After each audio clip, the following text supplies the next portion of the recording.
മതിയായ രേഖകളില്ലാതെ അമേരിക്കയിൽ കഴിയുന്ന ഭാരതീയരെ തിരികെ കൊണ്ടുവരുമെന്ന ഡൊണാൾഡ് ട്രംപിന് പ്രധാനമന്ത്രിയുടെ ഉറപ്പ്. നിയമവിരുദ്ധമായി ഭാരതീയർ അമേരിക്കയിൽ എത്തുന്നത് മനുഷ്യക്കടത്തിന്റെ ഭാഗമായാണെന്നും പ്രധാനമന്ത്രി പറഞ്ഞു.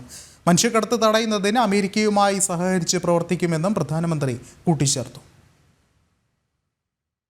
ലോകത്തെ ഏത് രാജ്യത്തു നിന്നും അനധികൃതമായി കഴിയുന്ന ഭാരതീയരെ തിരിച്ചു കൊണ്ടുവരാൻ തയ്യാറെന്ന് വ്യക്തമാക്കുകയായിരുന്നു പ്രധാനമന്ത്രി നരേന്ദ്രമോദി.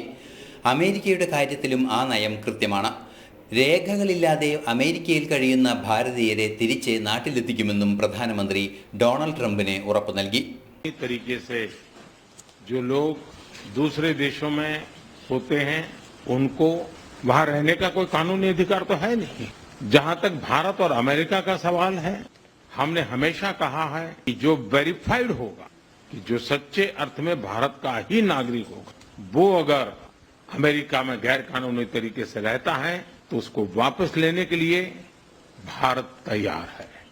लेकिन बात हमारे लिए वहां से रुकती नहीं है. മനുഷ്യക്കടത്ത് സംഘങ്ങളാണ് നിയമവിരുദ്ധമായി സാധാരണ കുടുംബങ്ങളിലെ കുട്ടികളെ അമേരിക്കയിൽ എത്തിക്കുന്നത്. വലിയ സ്വപ്നങ്ങളുമായി എത്തുന്ന കുട്ടികളെ മനുഷ്യക്കടത്തുകാർ ചൂഷണം ചെയ്യുകയാണ്. सामान्य परिवारों के बच्चे होते हैं, उनको बड़े बड़े सपने दिखाए जाते हैं और उनको ज्यादातर ऐसे होते हैं उनको गुमराह करके लाया जाता है।